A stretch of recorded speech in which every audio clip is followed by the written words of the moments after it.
আজকে এই পলিটা সম্পূর্ণ তুলে নতুনভাবে আবার পলি করানোর চেষ্টা করব। আমার বাইকের পুরনো পলিটা সম্পূর্ণ তোলা হয়ে গেছে, এখন আমি আপনাদের একটু দেখানোর চেষ্টা করব। আসলে পলি নিয়ে অনেকেই অনেক ধরনের কথাবার্তা বলে থাকে। সবাইকে শুভ সকাল জানিয়ে নতুন একটি ভিডিও শুরু করতেছি। অনেকেই নতুন একটি বাইক কেনার সাথে সাথে বাইকের কালার ঠিকঠাক মতো রাখার জন্য অনেকে বাইকে পলি করিয়ে থাকেন, সিরামিক কোডিং করিয়ে থাকেন। তবে আমার এই বাইকটাতে পলি করিয়েছিলাম যেটা 1 বছর আগে। আমার এই বাইকটার পলিতে কিছু কিছু সমস্যা শুরু হয়েছে, যেরকম এই জায়গাটা একটু নষ্ট হয়ে গেছে আর এই জায়গাটাও হালকা একটু নষ্ট হয়ে গেছে। পলি করালে বাইকের এই কালারে বা বাইকের স্টিকারে কোনো ধরনের সমস্যা হয় কিনা, আমি হলো এমন একটা মানুষ, আগে নিজে ব্যবহার করব, তারপর আপনাদের জানানোর চেষ্টা করব। আজকে এই পলিটা সম্পূর্ণ তুলে নতুনভাবে আবার পলি করানোর চেষ্টা করব। এই জন্য আজকে সকাল সকাল বেরিয়ে পড়লাম। এই হলো সূর্যের অবস্থা। আর আমার বাইকের ঘড়িতে কয়টা বাজে আমি আপনাদের একটু দেখাই। এখন বাজে 9টা 51। তাই সকাল সকাল বেরিয়ে পড়লাম, যেহেতু একটা পলি করাতে অনেকটা সময় লাগে, 3 থেকে 4 ঘন্টার মতো সময় লাগবে। তা চলুন যাওয়া যাক। আমাকে অনেকে জিজ্ঞাসা করছিলেন যে ভাই বাইকের পলি করাবো কিনা। আপনাদের প্রশ্নের উত্তরটা দিতে পারি নাই, কারণ 1 বছর পরে আমি এই পলিটা যখন তুলবো তখন এইটার কি অবস্থা হবে সেই বিষয়টা না দেখে না বুঝে তারপর কিন্তু আমি আপনাদের বলতে পারি না। কারণ আপনারা আমাকে অনেকেই বিশ্বাস করে থাকেন, তাই আমি যদি আপনাদের বিশ্বাসটা নষ্ট করি তাহলে কিন্তু সেটা আর মানেই থাকলো না। এর আগে আমার এক্সবেলেটটাতেও আমি পলি করিয়েছিলাম, কিন্তু সেই পলিটা তোলার আগেই বাইকটা আমি বিক্রি করে দিয়েছি। তাই ওই বিষয়টা আসলে আমার জানা ছিল না বা বোঝা ছিল না। কিন্তু যার কাছে বিক্রি করছিলাম, যখন নাম ট্রান্সফারের সময় আমি তার কাছ থেকে এই বিষয়টা জানতে চাইছিলাম, সে বলল যে সব কিছুই ঠিকঠাক ছিল, কোনো ধরনের অসুবিধা হয় নাই। কিন্তু তারপরও এই জিক্সের বাইকগুলো অনেকেই ব্যবহার করে থাকেন। আর এইটা সব থেকে বড় একটি সমস্যা, যেটা হলো এই বাইকের কালারগুলো ঠিকঠাক মতো থাকে না, খুব তাড়াতাড়ি নষ্ট হয়ে যায়, গ্লোসিটাও খুব তাড়াতাড়ি নষ্ট হয়ে যায়, আর এইটার ব্ল্যাক কালারটা আরও বেশি সমস্যা।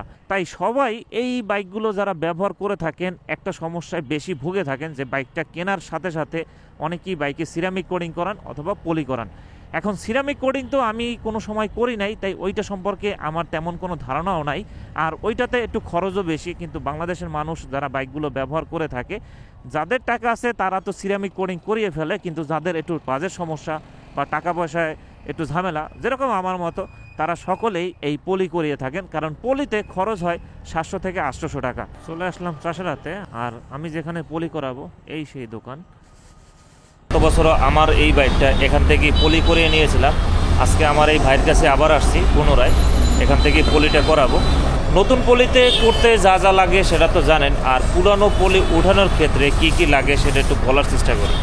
পুরানো পলিটা তুলে নতুন পলিটা করতে কি কি করা লাগে? কিছুই করা লাগে না ভাইয়া, জাস্ট এটা তুললে ওঠাইলেই উঠা যায়। আচ্ছা, তারপর আপনি কেরোসিনটা পেট্রোল দিয়া একটু ঘষলে আঠাটা উঠা যায়, এরপর শ্যাম্পু দিয়ে ওয়াশ করে নিলে বাস আপনার আগের মতন বাইক ক্লিয়ার হয়ে যায়। এখন কেরোসিন ব্যবহার করলে আবার রঙের কোয়ালিটি নষ্ট কোনো হয় না? সমস্যা হয় না, কিচ্ছু হয় না। শুধু পেট্রোল বা এগুলো দিয়ে আবার ওই আঠাটা ওঠালে আঠাটা তো এরকম পরিমাণ থাকে না, ভালো পরিমাণের পলি লাগালে আঠাটা এরকম থাকে না, অল্প থাকে। আচ্ছা,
বাইকের পলিটা উঠানোর পরে সম্পূর্ণ একদম চকচকা অবস্থার মধ্যে আছে। এই যেটা দেখতেছেন এটা হলো পলির কাঁটাটা, মানে এটা হলো পলির কাঁটা। এই যে এখন হলো সম্পূর্ণ পলি উঠানো হয়ে গেছে।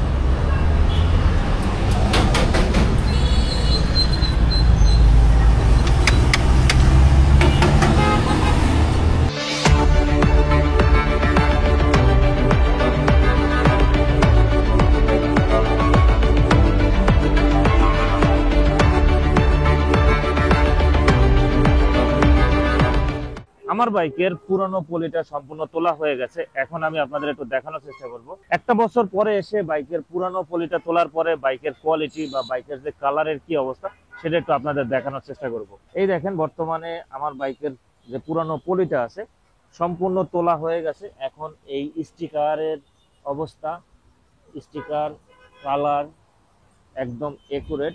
আল্লাহর রহমতে মানে শুরুতে বা নতুন অবস্থায় যেরকম ছিল এখনো ঠিক সেরকমই দেখা যাচ্ছে। কোনো কালারের বা কোনো ধরনের স্টিকার, অনেকেই বলে যে পলি তোলার সময় স্টিকারটা চলে আসতে পারে পলির সাথে, কিন্তু সেরকম কোনো সমস্যা দেখতে পাইনি। এই যে আপনারা দেখতেছেন যে সম্পূর্ণ স্টিকারটা, এই যে স্টিকারটা সেরকম কোনো সমস্যা নাই।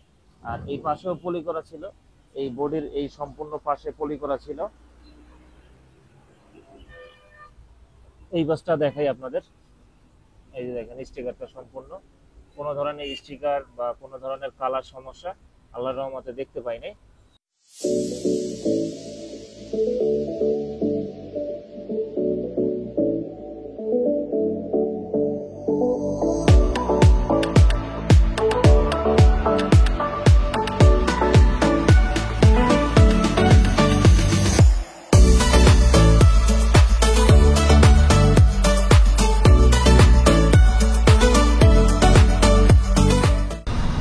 আসলে পলি নিয়ে অনেকেই অনেক ধরনের কথাবার্তা বলে থাকে। আমি কয়েকজনের পলি করাও দেখেছি এর আগে, যারা হিট গান দিয়ে অনেক তাপ দিয়ে তারপর পলিগুলো লাগানো হয়, কিন্তু এই সব পলি যখন তুলতে যায় তখন কিন্তু এই পলিগুলো উঠাতে অনেক সমস্যা হয়।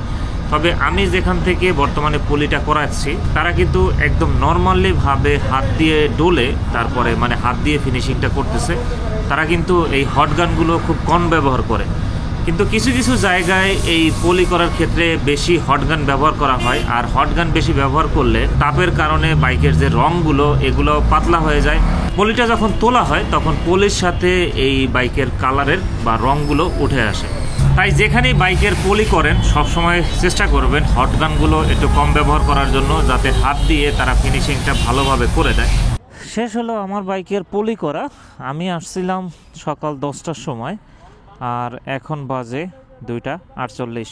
আর পলিটা এই যে এখন এই অবস্থা দেখা যাইতেছে, কারণ রোদের ভিতরে রাখলে এই পলিগুলো বসবে। এখন একটু হালকা মানে এইরকম দেখা যাচ্ছে, তবে এটা কিছুদিন রোদে রাখতে হবে। আর পাশাপাশি এই মিটারটাও সাদা পলি লাগাই নিলাম, কারণ অনেকে বলছিল মিটারের দেখা যায় না। যাই হোক, এখান থেকে এখন বের হই। কিছুক্ষণ আগে দুপুরের লাঞ্চ করলাম, দুপুরের লাঞ্চ করেই বেরিয়ে পড়লাম। এখন বাজে প্রায় 4:17। এই পলি নিয়ে অনেকেই অনেক ধরনের দ্বিধাদ্বন্দ্বে থাকেন যে আপনার বাইকটিতে পলি করাবেন কিনা, সে বিষয়ে আজকে আপনাদের সাথে সম্পূর্ণ ডিটেলসে দেখানোর চেষ্টা করছি। এখনও যদি আপনাদের মনের মধ্যে আরও কোনো সন্দেহ থাকে বা কোনো সংকোচ থাকে যে বাইকে পলি করাবেন কিনা বা সিরামিক কোটিং করাবেন কিনা, এখন সিরামিক কোটিং যেহেতু আমি করাই নাই আর এই সম্পর্কে আমার কোনো আইডিয়াও নাই, তবে এই পলিটা তোলার পরে বাইকের কালার, বাইকের সব কিছু কিন্তু সেম আগের মতোই আছে বা আগের মতোই ছিল। কালারে কোনো ধরনের সমস্যা আল্লাহর রহমতে হয় নাই। তাই এখন যারা পলি করাতে চাচ্ছেন তাদেরকে আমি নির্দ্বিধায় বলতে পারবো যে ভাই আপনি পলি করাইতে পারেন, 1 বছর পরে হয়তো বা তুলে ফেলতে পারেন। এর আগে আমার পলিতে খরচ হয়েছিল 800 টাকা, কিন্তু এই দ্বিতীয়বার এখন সব কিছুর একটু দাম বাড়তি, আর পাশাপাশি পুরনো পলিটা তুলে আবার নতুন করে পলি করা লাগছে, এই জন্য কিছু টাকা বেশি লাগছে। তার মানে আজকের আমার এই বাইকটা পলি করাতে টোটাল 1200 টাকা খরচ হয়েছে। তাই সুপ্রিয় দর্শক, এখন আমি আপনাদের কাছে বলতে পারবো যে বাইকে নিশ্চিন্তে পলি করাতে পারেন। আর পলিটা কেমনে কি করাবেন, কিভাবে কি করাবেন, তা সব কিছুই তো ভিডিওতে ডিটেলসে কথা বলার চেষ্টা করছি।